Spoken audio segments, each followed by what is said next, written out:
வணக்கம். உரிமை குரலின் இன்றைய நாளுக்கான பிரதான செய்திகள். விரிவான செய்திகளுக்குள் செல்வதற்கு முன்னர் முதலில் தலைப்புச் செய்திகள். தியத்தலாவ பகுதியில் இலங்கை போக்குவரத்து சபை பேருந்து பயங்கர விபத்து. 42 பேர் வைத்தியசாலையில் அனுமதி. இன்று அதிகாலை சம்பவம். தமிழர் பகுதியில் நடந்த சோகச் சம்பவம். குழந்தையின் முகத்தை பார்க்காமலேயே உயிரை விட்ட தாய். அதிகரித்த காய்ச்சலால் பிரிந்தது உயிர். நடந்தது என்ன? டின்னிலக்கம் தொடர்பில் மக்களுக்கு வெளியான விசேட அறிவிப்பு. இனி இதனை மட்டும் செய்தால் போதும். பொருளாதார அபிவிருத்தி பிரதி அமைச்சர் வெளியிட்ட தகவல். போலீசாருக்கு சுடத் தெரியாது, நான் பழக்கி தருகிறேன். போலீசாரின் துப்பாக்கியை பறித்து அதை எப்படி இயக்குவதென அவர்களுக்கே பாடம் எடுத்த நபர் கல்முனையில் அதிரடியாக கைது. இலங்கையில் உள்ள அரசு ஊழியர்களுக்கு கொண்டுவரப்படும் புதிய திட்டம். அமைச்சர் வெளியிட்ட தகவல். வவுனியாவில் சுகாதார பரிசோதகர்கள் திடீர் சுற்றி வளைப்பு. வீடு ஒன்றிலிருந்து 580 லிட்டர் சீனி பானி தேன் வகைகள் மீட்பு. பெண்ணொருவர் கைது. நாட்டில் புதிய வகை டெங்கு வைரஸ் நோய் பரவல் அதிகரிப்பு. பிரதமர் வெளியிட்ட தகவல். இதுபோன்ற செய்திகளை தொடர்ந்தும் பெற்றுக்கொள்ள இப்போதைய எமது உரிமை குரல் நியூஸ் சேனலை சப்ஸ்கிரைப் செய்து தொடர்ந்தும் இணைந்திருங்கள். இனி தொடர்பென விரிவான செய்திகள். கொழும்பிலிருந்து பதுளை நோக்கி இன்று அதிகாலை பயணித்துக் கொண்டிருந்த இலங்கை போக்குவரத்து சபைக்கு சொந்தமான பயணிகள் பேருந்து ஒன்று தியத்தலாவ ரயில் பாதைக்கு அருகில் சுமார் 20 அடி பள்ளத்தில் கவிழ்ந்து விபத்துக்குள்ளானது. இந்த விபத்தில் காயமடைந்த 42 பேர் உடனடியாக மீட்கப்பட்டு தியத்தலாவ வைத்தியசாலையில் அனுமதிக்கப்பட்டுள்ளதாக தெரிவிக்கப்படுகிறது. விபத்து ஏற்பட்டதற்கான காரணம் இதுவரை உறுதிப்படுத்தப்படாத நிலையில் சம்பவம் தொடர்பில் போலீசார் மேலதிக விசாரணைகளை முன்னெடுத்து வருகின்றமை குறிப்பிடத்தக்கது. மட்டக்களப்பு போதனா வைத்தியசாலையில் காய்ச்சல் காரணமாக அனுமதிக்கப்பட்டிருந்த வாழைச்சேனையை சேர்ந்த 26 வயதுடைய இளம் தாயொருவர் டெங்கு காய்ச்சலினால் சிகிச்சை பலனின்றி உயிரிழந்துள்ள சோகச் சம்பவம் பதிவாகியுள்ளது. வாழைச்சேனை பேத்தாளை பிரதேசத்தை சேர்ந்த பட்டதாரியான மோகன் ஜெயபிரியா என்பவரே இவ்வாறு பரிதாபமாக உயிரிழந்துள்ளார். இதேவேளை மட்டக்களப்பு மாவட்டத்தில் இந்த வருடத்தில் பதிவான முதலாவது டெங்கு மரணம் இதுவாகும் என போதனா வைத்திய சாலையின் பணிப்பாளர் கணேசலிங்கம் கலாரஞ்சினி தெரிவித்துள்ளார். வாழைச்சேனை பேத்தாளை பிரதேசத்தை சேர்ந்த நிறைமாத கர்ப்பிணியான 26 வயதுடைய இளம் தாய் கடந்த 17ஆம் தேதி காய்ச்சல் காரணமாக வைத்தியசாலையில் அனுமதிக்கப்பட்டார். பின்னர் அவர் 7ஆம் இலக்க விடுதியில் அனுமதிக்கப்பட்டு மேற்கொள்ளப்பட்ட பரிசோதனைகளில் அவருக்கு டெங்கு நோய் இருப்பது கண்டறியப்பட்டுள்ளதாக தெரிவிக்கப்படுகிறது. இதனைத் தொடர்ந்து கடந்த 18ஆம் தேதி அவர் தீவிர சிகிச்சை பிரிவுக்கு மாற்றப்பட்டு வைத்திய நிபுணர்களின் தீவிர கண்காணிப்பில் சிகிச்சை வழங்கப்பட்டுள்ளது. இந்த நிலையில் கடந்த 21ஆம் தேதி அவர் சுகப்பிரசவம் மூலம் ஆரோக்கியமான பெண் குழந்தை ஒன்றை பெற்றெடுத்தார். எனினும் பிரசவத்தின் பின்னர் அவருக்கு தொடர்ந்து இரத்தப்போக்கு ஏற்பட்டதால் அதற்கான சிகிச்சைகள் அளிக்கப்பட்டு சுமார் 12 அலகுகள் இரத்தமேற்றப்பட்டுள்ளது. குறித்த இளம் தாய்க்கு தொடர்ந்து தீவிர சிகிச்சை அளிக்கப்பட்ட போதிலும் டெங்கு நோய் கட்டுப்பாட்டிற்குள் வராதமையினால் அவரது இதயம், மூளை மற்றும் சிறுநீரகம் என்பன செயலிழக்க தொடங்கின. இந்த நிலையில் அவர் சிகிச்சை பலனின்றி உயிரிழந்துள்ளதாக தெரிவிக்கப்படுகிறது.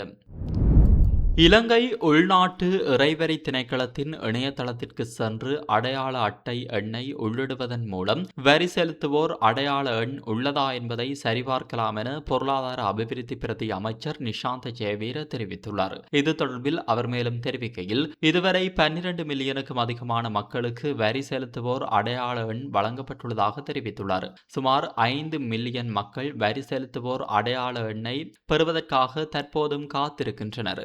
இருப்பினும் உள்நாட்டு வருவாய் திணைக்களம் உரிய நபர்களுக்கு தபால் மூலம் வரி செலுத்துவோர் அடையாள எண்ணை அனுப்பாததால் தங்களுக்கு வரி செலுத்துவோர் அடையாள எண் உள்ளதா என்பது பலருக்கு தெரியவில்லை என குறிப்பிட்டார். எனவே இலங்கை உள்நாட்டு இறைவரி திணைக்களத்தின் இணையதளத்திற்கு சென்று அடையாள அட்டை எண்ணை உள்ளிடுவதன் மூலம் வரி செலுத்துவோர் அடையாள எண் உள்ளதா என்பதை சரிபார்க்கலாம் என அவர் தெரிவித்துள்ளமை குறிப்பிடத்தக்கது.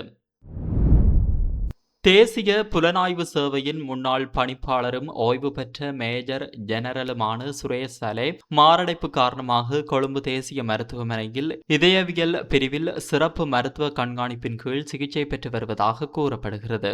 இதற்கிடையில் இன்று மருத்துவமனைக்கு வந்த பின்னர் ஊடகங்களிடம் பேசிய அவரது மனைவி, தனது உயிருக்கு ஏதேனும் ஆபத்து ஏற்பட்டால் ஜனாதிபதி அனுரகுமார திசாநாயக்க, பொது பாதுகாப்பு அமைச்சகத்தின் செயலாளர் ட்ரவி செனவிரட்ன மற்றும் குற்றப்புலனாய்வு துறையின் பணிப்பாளர், சிரேஷ்ட காவல்துறை கண்காணிப்பாளர் ஷானி அபேசகர ஆகியோர் பொறுப்பேற்க வேண்டும் என்று கடந்த புதன்கிழமை சுரேஷ் சலே தனது வழக்கறிஞரிடம் கையால் எழுதப்பட்ட ஒரு ஆவணத்தை ஒப்படைத்ததாக சுரேஷ் சலேவின் மனைவி தெரிவித்துள்ளார். அன்று வழக்கறிஞர் வந்தபோது தனக்கு ஏதாவது நேர்ந்தால் ஜனாதிபதி ரவி செனவிரட்ன, ஷானி அபேசகர மற்றும் இன்னும் சிலரே பொறுப்பேற்க வேண்டும் என்று சுரேஷ் தனது சொந்த கையெழுத்தில் கடிதம் ஒன்றை சட்டத்தரணியிடம் ஒப்படைத்ததாக அவரது மனைவி தெரிவித்துள்ளார். அதிகாரிகள் என்ற முறையில் அவர்கள் இதை அறிந்து தேவையான நடவடிக்கைகளை எடுக்க வேண்டும் என்று சுரேஷ் சலே தனது கடிதத்தில் தெரிவித்திருந்ததாக குறிப்பிடப்பட்டுள்ளது.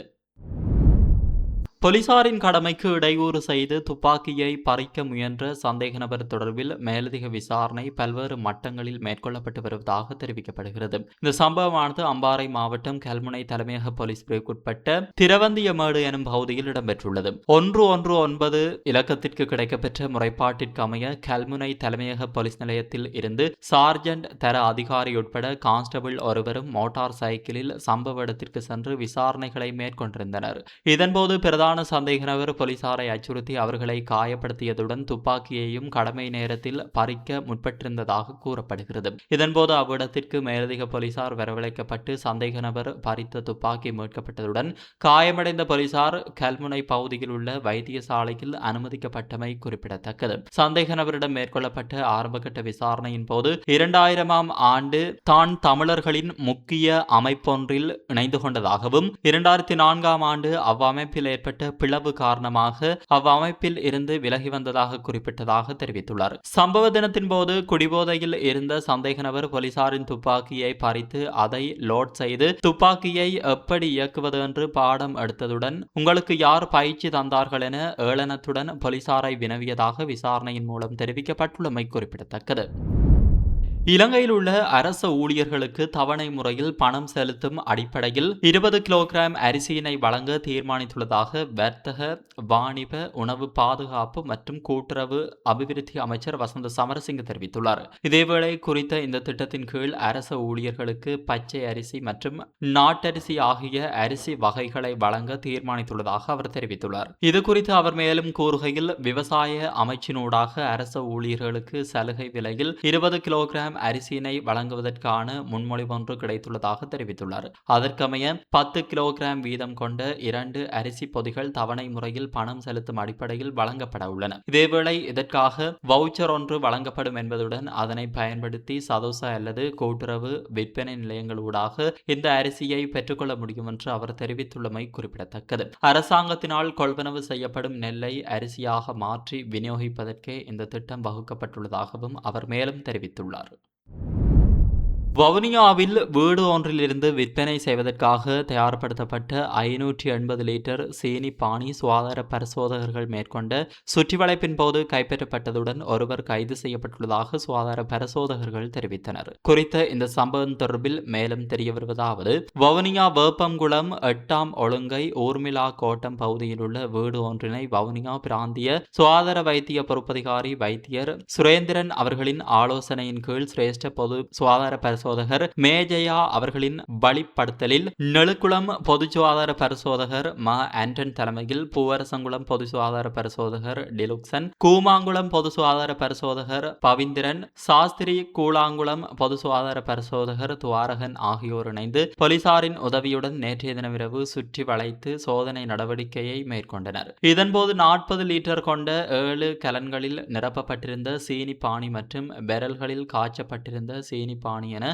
580 லிட்டர் சீனி பானி கண்டுபிடிக்கப்பட்டது. இதேவேளை குறித்த வீட்டில் சீனி பானியினை காய்ச்சி விற்பனை செய்த நபர்கள் அங்கிருந்து தப்பியோடிய நிலையில் வீட்டின் உரிமையாளரான பெண்ணொருவர் கைது செய்யப்பட்டுள்ளதுடன் மேலதிக விசாரணைகளின் பின் குறித்த பொருட்களும் கைப்பற்றப்பட்டதுடன் குறித்த பெண்ணையும் நீதிமன்றத்தில் ஒப்படைக்க உள்ளதாக சுகாதார பரிசோதகர்கள் மேலும் தெரிவித்தனர். இதேவேளை வவுனியாவில் இவ்வாறு அதிகளவிலான சீனி பானி கைப்பற்றப்படுவது இதுவே முதல் தடவையாகும் என்பதும் குறிப்பிடத்தக்கது. நாட்டில் டெங்கு நோயாளர்களின் எண்ணிக்கை அதிகரித்திருப்பது ஒரு புதிய டெங்கு வைரஸ் காரணமாகவே என்று பிரதமர் கலாநிதி ஹரணி அமரசூரிய தெரிவித்துள்ளார். இது தொடர்பில் அவர் மேலும் தெரிவிக்கையில், புதிய வைரஸ் தொற்றுடன் நோய் பரவல் அதிகரித்துள்ள போதிலும் நாங்கள் ஒரு விசேட செயல்பாட்டை மேற்கொண்டோம். தற்போது அதன் தாக்கம் சிறிதளவே குறைந்துள்ளது. குறிப்பாக கொழும்பு மாவட்டத்திலேயே டெங்கு அச்சுறுத்தல் அதிகமாக காணப்படுகிறது. மகரகம மற்றும் கொழும்பு நகரை அண்டிய பகுதிகளில் இதன் பரவல் அதிகமாக உள்ளது. வீடுகளை விடவும் பொது இடங்கள், குறிப்பாக பாடசாலைகள், அலுவலக வளாகங்கள் மற்றும் பாழடைந்த வெற்று நிலங்களில் இந்நிலைமை அதிகம் கண்டறியப்பட்டுள்ளது.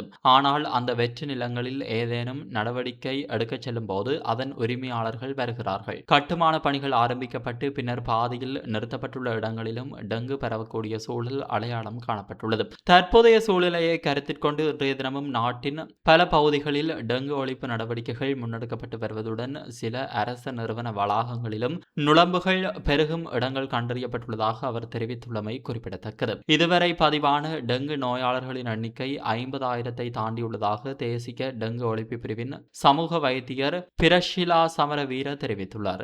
இதேவேளை நாட்டில் இதுவரை 50,459 டெங்கு நோயாளிகளும் 30 இறப்புகளும் பதிவாகியுள்ளமை குறிப்பிடத்தக்கது. இந்த எண்ணிக்கை மேலும் அதிகரிக்கக்கூடும் என்று சுட்டிக்காட்டிய வைத்தியர், நுளம்புகளின் அடர்த்தியில் எந்த குறைவும் இல்லை என்றும், எனவே நமது சுற்றுப்புறத்தை தவறாமல் சுத்தம் செய்வது மிகவும் முக்கியம் என்றும் தெரிவித்துள்ளமை குறிப்பிடத்தக்கது. இத்துடன் இன்றைய உரிமை குரலின் பிரதான செய்திகள் நிறைவடைகின்றன. இதுபோன்ற செய்திகளை அறிந்து கொள்ள தொடர்ந்தும் எங்களுடன் இணைந்திருங்கள்.